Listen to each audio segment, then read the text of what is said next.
যারা last year মানে 2024-এর মানে 2023 সালে যারা ইন্টারভিউ দিয়েছেন তারা জানেন যে ইন্টারভিউ বোর্ডে ম্যাক্সিমাম 2 মিনিট টাইম দিচ্ছে। তার মধ্যে যে ডেমো দিচ্ছেন সে ডেমোর মেন কন্টেন্ট যদি না ঢোকে মানে না আসে তাহলে কিন্তু থামিয়ে দেওয়ার পরে আর সেই মেন কন্টেন্টটা যদি না বুঝতে পারে যারা ইন্টারভিউ নিচ্ছেন তাদের কিন্তু ডেমোর নাম্বারটা কমে যাচ্ছে। অতএব অবশ্যই ডেমো যেটা দিচ্ছেন সেটার মেন কন্টেন্ট যেটা 2 মিনিটের মধ্যে ঢুকে যায়। আমি বলছি না 2 মিনিটের মধ্যে শেষ করতে, 2 মিনিট কন্টিনিউ যদি করতে বলে তাহলে তো কিছু যদি না বলে থামতে তাহলে তো কন্টিনিউ করে যেতে হবে, কিন্তু মেন কন্টেন্ট যাতে বোঝার মতন হ্যাঁ বুঝতে পারে যে ভালো কন্টেন্টের বা ভালো কন্টেন্টে যাচ্ছে সেটা যেন 2 মিনিটের মধ্যে যদি ঢুকে যায় আর 2 মিনিটে যদি থামিয়ে দেয় তাহলে যে ডেমো দিচ্ছে সে কিন্তু ভালো নাম্বার পাবে। আমি সেরকমই ডেমো কয়েকটা 2 মিনিটের মধ্যে ঢুকে যাচ্ছে মেন কন্টেন্ট, সেরকম ডেমো কয়েকটা আমি ভিডিওতে মানে চ্যানেলে পোস্ট করব। তো আজকে একটা পোস্ট করছি।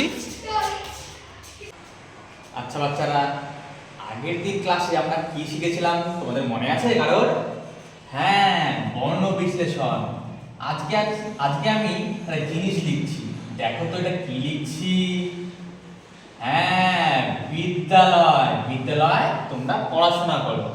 এই বিদ্যালয় যে শব্দটা দেখছো না তার মধ্যেও দুটো অর্থযুক্ত শব্দ লুকিয়ে আছে, কেউ বলতে পারবে কি?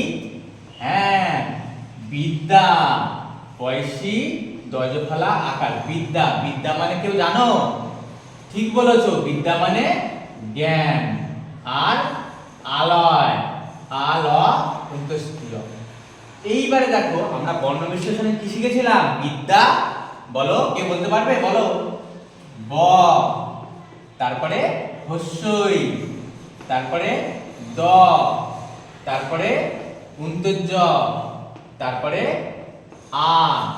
এতটুকু হয়ে গেল বিদ্যা। এইবারে আলয়ের বর্ণ বিশ্লেষণ কি হবে? আ, তারপরে ল, তারপরে অ, তারপরে অন্ত্যেষ্টিয়, তারপরে অ। এইবারে ভালো করে খেয়াল করো তো, এই বিদ্যার শেষ কি হচ্ছে? আ আসছে, আ স্বরবর্ণ। আর আলয়ে শুরুতে আ স্বরবর্ণ আসছে। এই আ আর আ মিলে কি হচ্ছে বলো? আকার। কি হচ্ছে? আকার বা আ। এই যে আকারটা হয়ে গেল আমাদের বিদ্যালয়। এই যে আমরা এইভাবে করছি এটাকে কি বলে? এটাকে বলা হয় সন্ধি। কি বলে? সন্ধি। এর শেষের আ, পরের শব্দের শুরু স্বরবর্ণ আ যোগ আ, অ যোগ আ, আ যোগ ও, এরকম যুক্ত হয়ে আকার হয়। এই যে বিদ্যালয় শব্দটা এটা ভেঙে কি হলো? বিদ্যা আর আলয়। এটা কি করলাম? সন্ধি বিচ্ছেদ। আর বিদ্যা আর আলয় দুটোকে একসঙ্গে করে কি হলো? সন্ধি। বুঝতে পারলে?